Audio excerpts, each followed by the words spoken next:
falando de curiosidades, né, que é um assunto que eu falei que eu ia explorar com você nesse Talks, né, já desde o primeiro episódio de 6 anos atrás, quando eu conversei com o Rodolfo, quando ele estava no SurveyMonkey, teve uma repercussão por conta de muitas histórias que ele contou naquela ocasião. Ele está parecendo até que é uma pessoa séria, extremamente competente, mas enfim, tem alguma coisa, né, tem algum caso, né, curioso nessas suas passagens por tantas empresas icônicas, né, liderando esses negócios que você queira compartilhar com o público? Olha, tem algumas histórias, mas acho que a mais icônica, quando eu estava na Cato, quando eu decidi ter uma carreira internacional, eu, enfim, descobri que o Monster, né, que era o maior site de empregos da época, estava vindo ao Brasil, e, enfim, eu mandei um e-mail, né, para eles, falar, acho que é a oportunidade, enfim, né, trabalhar na maior site de empregos do Brasil, não na parte de site de empregos, mas na parte de cursos online, mas eu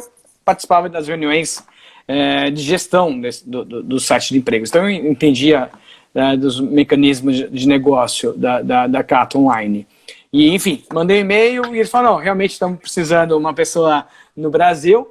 E a gente marcou um call, né, eles queriam marcar um call.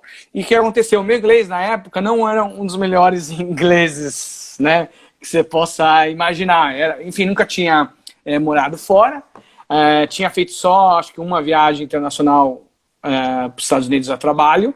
Então, o meu inglês era um inglês, né, macarrônico, né, vamos dizer assim, na época. E eu fui fazer a entrevista de inglês, mas eu sabia que no telefone, sem ver a pessoa, ia ser muito difícil, né? Ia ser muito desafiador. E aí, na época, eu chamei meu professor de inglês para participar comigo. Mas, na verdade, o celular tem o Viva Voz, botei na função Viva Voz. Eu lembro que a outra parte lá ficavam 10 minutos falando. Era uma pessoa de Boston, então parece que tinha um ovo na boca, era muito difícil entender o sotaque.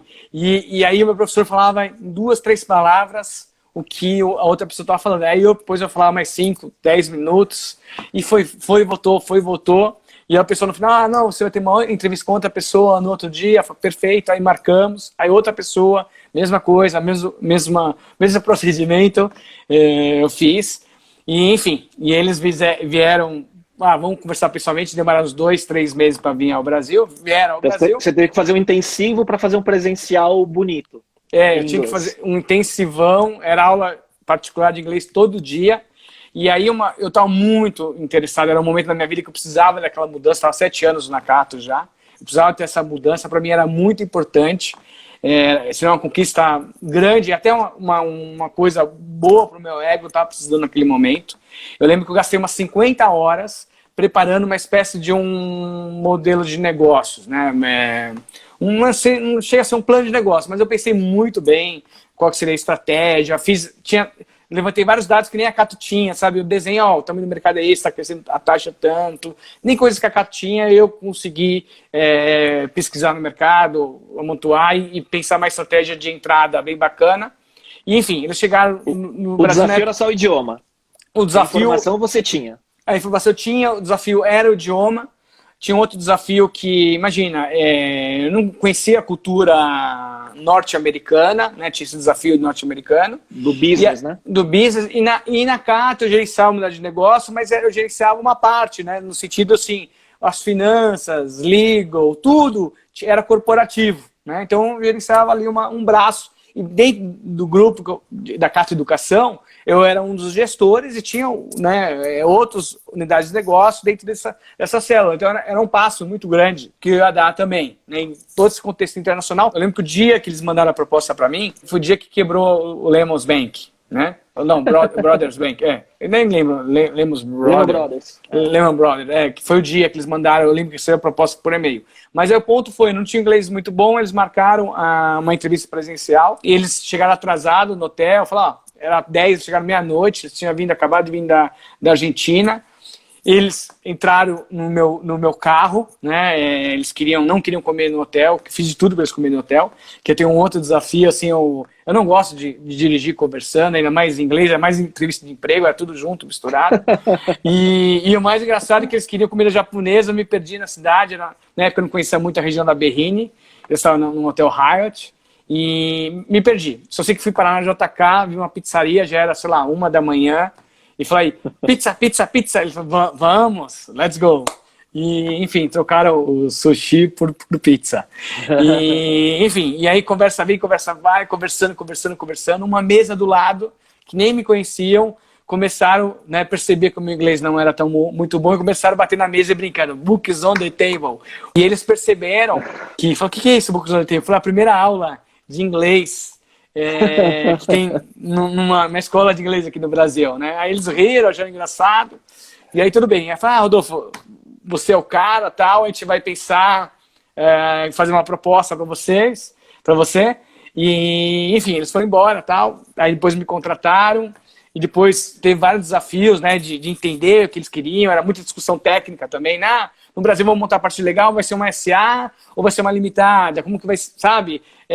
Imagina um nível técnico, né? Você participando de um call e você não é uma pessoa que você está lá escutando e igual a maioria dos calls é esse, né? 90% das pessoas não deveriam estar lá. E não, eu estava lá e eu estava liderando o call. Então, muito desafiante, mas trabalhei 2 anos lá, foi lindo. Em 6 meses eu tinha atingido o break-even. Foi bacana a experiência. Mas eu lembro que depois a gente estava num evento global em Praga. E todo mundo tinha bebido. Eu tinha bebido, acho que 1 ou 2 garrafas de vinho. Todo mundo bebeu lá os vinhos. E aí eu falei assim, agora eu vou contar, né, o que aconteceu, né, na minha contratação. Aí eu falei pro meu chefe, que era vice-presidente de mercados emergentes, e tava o CEO no lado, e aí eu contei pros dois, falei, lembra aquela época? Então, eu trouxe um professor de inglês, fiz isso, tal. Aí ele olhou, tal. Aí ele começou a rir, ficou uns 5 minutos rindo. Aí eu falei, nossa, por que ele tá rindo? Não é tão engraçado assim, é engraçado, mas nem tanto, né? E aí eu falei, você não sabe a outra parte da história. Qual que é? Eu não entendi nada que você falou, quase. Nada. Aí o CEO global falou, não, calma aí. Agora eu tô confuso. Eu sei que eu bebi uma ou outra aqui a mais, mas você não entendeu nada, você contratou o cara. Não, porque ele falou, ele tinha energia, ele estava muito afim de trabalhar no Monster.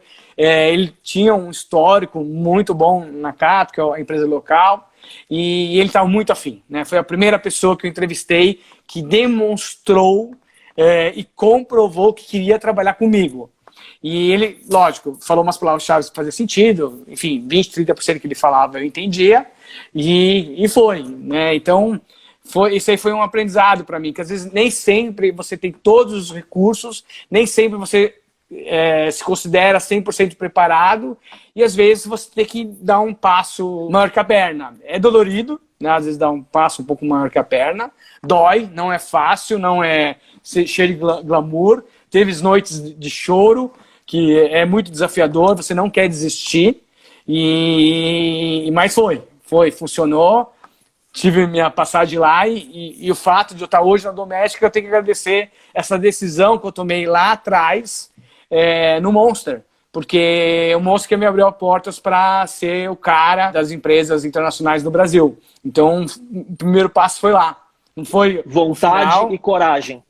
Foi um pouco de muita vontade, muita coragem, muita juventude, né? Que na juventude você acha que você sabe mais que o Sócrates, né? Depois você vai ficando mais velho, você sabe que nada sabe, né? A única coisa que eu sei é que nada sei. Então, acho que cada dia que você vai ficando mais maduro, você percebe que menos coisas você sabe de fato.